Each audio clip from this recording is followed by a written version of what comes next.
দেখছেন কলকাতা টিভি, আপনাদের সঙ্গে এই মুহূর্তে রয়েছে আমি অভিক। শুরু করছি সংবাদ সারাদিন। আর যে খবর দিয়ে শুরু করব এই মুহূর্তে, আরজিকর কাণ্ড, যার আবহে কিন্তু দেখতে পাচ্ছি যে আমরা তদন্ত চলছে।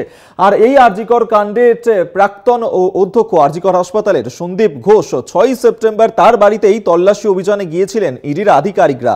সন্দীপ ঘোষ এবং তার স্ত্রী সঙ্গীতার সম্পত্তি সংক্রান্ত নথি উদ্ধার করেছেন ইডির আধিকারিকরা। সেই তল্লাশি অভিযানে উদ্ধার হয়েছে বেশ কয়েকটি ডিজিটাল ডিভাইসও এবং বেশিরভাগ সম্পত্তি রাজ্য সরকারের অনুমোদন ছাড়াই কেনা হয়েছে বলে জানা যাচ্ছে। আপনাদেরকে জানিয়ে রাখবো যে সন্দীপ ঘোষ, আমরা দেখেছিলাম যে গতকালই তাকে আদালতে পেশ করা হয়েছিল, তারপর তার জেল হেফাজতের নির্দেশ দেওয়া হয়েছে। আপাতত জেল হেফাজতে রয়েছেন সন্দীপ ঘোষ।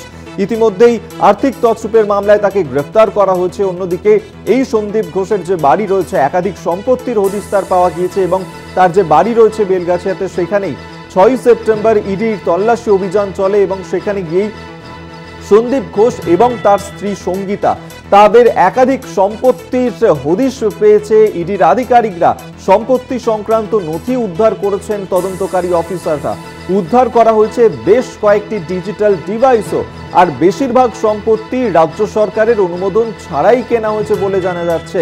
অর্থাৎ এর আগেও আমরা দেখেছিলাম যে তার একাধিক ফ্ল্যাটের হদিশ পাওয়া গিয়েছে ক্যানিংয়ে, সেখানে তার যে বিলাসবহুল বাড়ি তার হদিশ পাওয়া গিয়েছে এবং বিভিন্ন জায়গাতেই এভাবেই একের পর এক সম্পত্তির হদিশ মিলেছে আরজিকর হাসপাতালের প্রাক্তন অধ্যক্ষ সন্দীপ ঘোষের। 6 সেপ্টেম্বর তারই বাড়িতে তল্লাশি অভিযানে যান ইডির আধিকারিকরা সন্দীপ ঘোষের বাড়িতে। সেখানে ইডির তল্লাশি অভিযান চলে এবং সেই তল্লাশি অভিযান থেকেই সন্দীপ ঘোষ ও তার স্ত্রীর সঙ্গীতার সম্পত্তি সংক্রান্ত একাধিক নথি উদ্ধার করেছেন ইডির আধিকারিকরা।